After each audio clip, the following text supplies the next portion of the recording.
Miss Major Griffin-Gracy, who was arguably the most famous and celebrated trans elder in the community, died yesterday at the age of 78. Her life really spanned the entirety of the modern LGBTQ rights movement, and her activism was reflective of that, much of which was spent in support of incarcerated trans people. She worked for a decade with TGIJP, that's the Transgender, Gender Variant, and Intersex Justice Project, and she later served as that organization's first executive director, a position she held until she retired in 2015. Now, Miss Major's name is often grouped in with those of Marsha P. Johnson and Sylvia Rivera.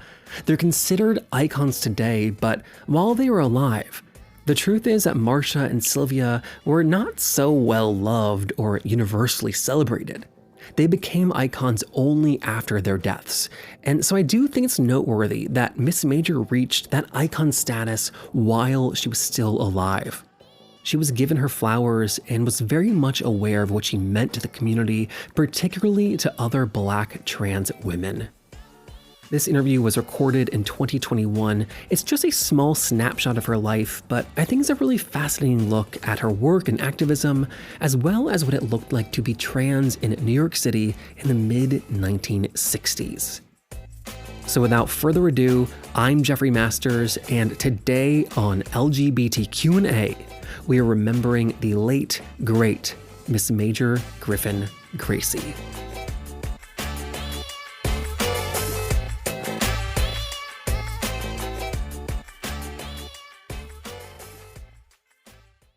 Now, I want to go back to your early years for a moment.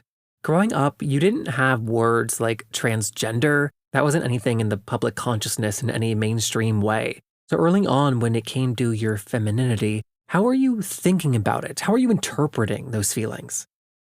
At the time, we weren't sure what we were. I did feel odd with my body, and dresses did feel comfortable. That's what it was. All of a sudden, dresses were important to me, and they were a lot easier to wear than pants. And then you were 22, I believe, when you moved to New York City. Yes. How did you find trans community when you got there? Are you kidding? Trans community was everywhere. Really? At the time, I went immediately to 42nd Street. Everybody went to 42nd Street. Trans girls, everybody. So meeting them was not a problem. They were everywhere. And then from there, I found an apartment and moved into that. And it was 6 floors of nothing but girls. It was fabulous. All trans girls? Yeah, everyone in the building. A certain comfort came with that. That kept me going. It was a full life, You could have fun, and it was good being around people I felt connected to. I developed good friendships and stuff like that. Yeah, I felt a part of the world. And some of the people that you knew back then were famous names that we know now, like Sylvia Rivera, Marsha P. Johnson, Crystal LaBeija. I know that you worked with Stormy DeLavier. Is it weird to look back and see that so many of these women that you knew have now gained icon status? No, because they're just friends to me. They're not icons, I don't know where that term came from, how we got stamped with it, They're just friends. Even though it's happening and it has happened to me, you really don't pay attention to when it started. All of a sudden, it's, oh my God, there's Major, Who, what, where, Oh, me. Well, I think that unlike those women, you have lived long enough to be celebrated in your lifetime. Do you feel like your work is acknowledged? I do, in a sense of the community I'm from acknowledges me. The gay community doesn't. That's rather hurtful. They remember Sylvia and Marsha loudly, and they forget about people who were incidental in that stuff, But that's fine. You get used to that. It happens. Just go on and do what you have to do. keep going forward. Oh, I'm so sorry to hear that. Well, it has to do with the time. A lot of people don't take the time to find out what started whatever happened, what was the importance of it. And they pick people in that they will admire. The fact that they admire those two, good. I'm glad that they do. They don't have to know all of us. And back in the 60s, before Stonewall occurred, were you involved in activism then? I was involved with it when my friend died, Puppy. She was murdered in her apartment by some man. We knew at the time in the community that someone who knew her had murdered her. And the police did not care. It didn't matter to them at all. And that was hurtful to us. And so that started my activism. Then I wanted to know what cars people would get in, what the person looked like who they got in with, when they left and when they came back was important. And all of us started keeping notes up when it was to keep up with the John because we didn't know what would happen to us then. And so back then, in order to keep yourself safe while you are doing sex work, were you learning by trial and error, or did somebody help you, teach you, or mentor you in that way? It was both. You learn things different than what someone told you. You learn by trial and error, and you paid attention to what the girls tell you because you don't know it all. Nobody does. And you've actually said that you loved doing it. You loved being a sex worker. What did you like about it? The number of guys, the money, especially the money.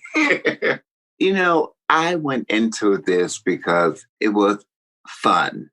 Other girls went into it for survival, to make it, And I was lucky that I always worked. I got a job in social services at first and extra money from the job.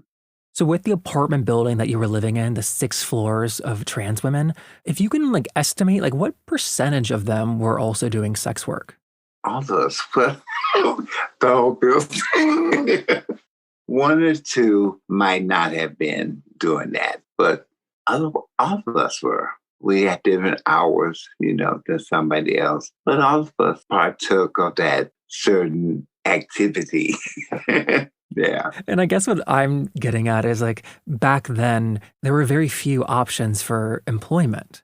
There were none, really. You had to get a job in your male persona and hopefully work at that. That was all that we had.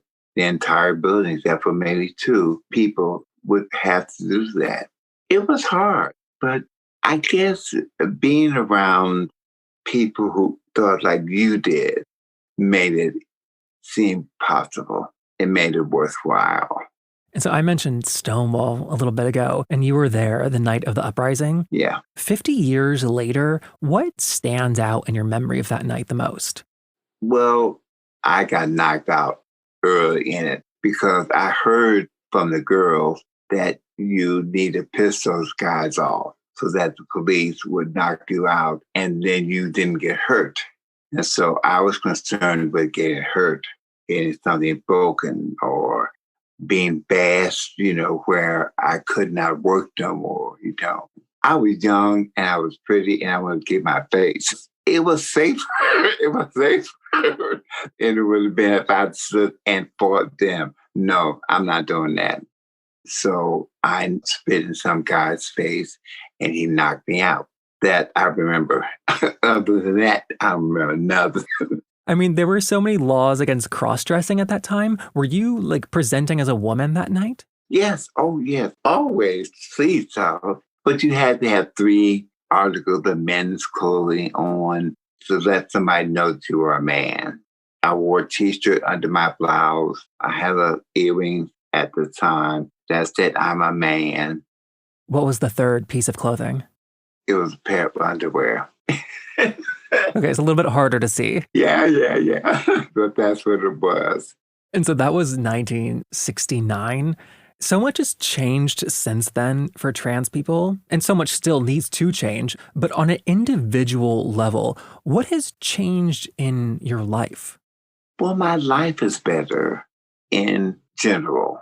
I can shop, I can go about my day in whatever time I please. That has changed a lot. What hasn't changed is one or two people have an attitude about me. But with the way things have turned out, I don't care. They don't like me. Oh, well. And I'm going about my business. That's important. A consistent aspect of your life seems to be that you've always been this mother figure. You have kids, biological and chosen. Was it always important to you to be a mother? No, in the beginning, I never thought I would be. But as time has evolved, that's a very sweet thing that they've done. Because when they asked me to do that, it means something to me that they've asked me. When they ask you to be their mother? The mother, yeah. Would you say no to something like that? It makes me feel good that they trust me enough to do that. I try to make sure that I don't let them down. How many people call you mother? Are you kidding? I can't count. I don't know. Give me an estimate, like 20, 60? An estimate, okay, of 100 people say that know me, 99 call me mother. Okay, so I was a bit off. Yeah. It's a large number, but that's what it is. Well, when people talk about you, it also seems like you are a mother in action and practice. You reach out to people with, phone calls and messages. Yeah, I do. You take it seriously. Very seriously. Because it's important to acknowledge it and to respond, to be there when they need you. And the best way to do that is to call and see what's happening, find out how they're doing, what's happening in their lives, not just mine. I think what stands out and is heartbreaking to me is that while you have mothered many, your own parents really struggled with your gender. Is it too simple to draw a line from, what was missing from your own parents to like what you do now for other people? No, because my parents have to go through whatever they do. Their position that they took upon me was their position. There's nothing I can do about that. But I can do that when someone comes to me. I think the thing is that parents, when they're given a male or female at birth, they expect that person to grow up and stay in that thing. And they're entitled to that. If they can learn from it and gradually change with you, good. If they can't, also good. You can't force this on them. Did your parents ever come around? Oh, my mother died waiting for me to change. My father lived about 10 years after mother died. He came around. He wouldn't call me she, but he acknowledged that Miss Major did exist. So what more could I ask? Our language for gender has really evolved, especially in your lifetime. We've had words like cross-dresser and transvestite, transsexual. We've used words like pre-op and post-op. Did you identify as each of these things at one point or another? Every now and then I listen to it and tell myself, no, I'm not in that. No, not at all. But it seems like you finally settled on transgender and use that for yourself, though. I use that now. Before, I considered myself a man that liked to wear dresses. That's all. And now it's like, okay, well, I'll be transgender since it's a popular term. Were you identifying as a woman and, using this language when you were incarcerated? I'm wondering if there was ever any discussion about housing you in the women's prison. No, there was never any. I went straight to the men, and that was fine. Because when I got there, I let them know I'm a woman, and then I got locked up. And it was fine, No one wanted to beat me up. Of course, I'm 6'2" and 250 pounds, so don't fuck with me. Basically, it was nice. It was nice. What was nice specifically? It was like being in New York City on 42nd Street. You had some freedom to move around. There were a couple of girls in prison with me. Even in prison, you had other trans women there. Yeah. Oh, sure. There were in every prison I went to. Yeah, there were some there. And while you were incarcerated, you really credit that with where you learned about prison abolition and how it affects the trans community specifically. It was in Dannemora. There was a prison and mental institution. And they put me in the mental institution first. And that was hard because they stripped me down in front of everybody and made me walk to places that I had to go naked. I became aware of what was going on. And then they had the Azteca riots, and they brought some of those guys and put them in the same cell block I was in, the hole. I got to talk to them and learn everybody suffered in there, to not take it on as if I was the only one that had happened. It happened to all of us. I then realized what I had to do. I have to do something to keep the girls safe in there. And you did this work for many years with the Transgender, Gender Variant, and Intersex Justice Project, the TGIJP. Now you're one of the executive producers of the new docuseries called Trans in Trumpland. What made you want to be part of that series? Because the people need to know that this country is fucked up. Not just him, He got in because of that. And that's something's wrong with that, I think the series obviously delves into these very serious issues, but I also think it's nice that it shows that you can be trans and not live in a big, major metropolitan city. Yes. And that's changed. Like, I'm in Arkansas now. I never thought about coming to Arkansas. You figure I'm Black, I'm male, I'm female, and Arkansas, no, never. But now I can move here. And it's been nice here. Quiet, unobtrusive. I go about my day and they don't bother me as much as they would have in a large city. It's amazing the change that's happened. The change in the world, or the change like in your life? The world in general. I was traveling before this pandemic hit. Everywhere I went, I was accepted. I didn't have to hide. It's changed. Well, the world has changed, but I'm also curious about your own experience of gender. Has that evolved over your life as well? It's an everyday thing. You become confident in stuff every day. You become more secure in your standing as who you are. And it has an effect on you when things change outside your purview. You feel you belong. It's not just that we're alone in the dark in the back. We're standing forward now. Sometimes the light is on us, and that's a good thing. That's a good thing. I've seen you rock, a stubble and a gorgeous wig, and I didn't know if you'd always feel comfortable doing that. Oh, yeah, honey. I am who I am, and I feel feminine. And the masculine things don't affect me. But I do good to be here. Most girls don't make it past 30. It's a rough life that we have. And nobody understands it to whereby a girl can get to this age, I mean, do you have any friends that are your age that are trans? Not that many.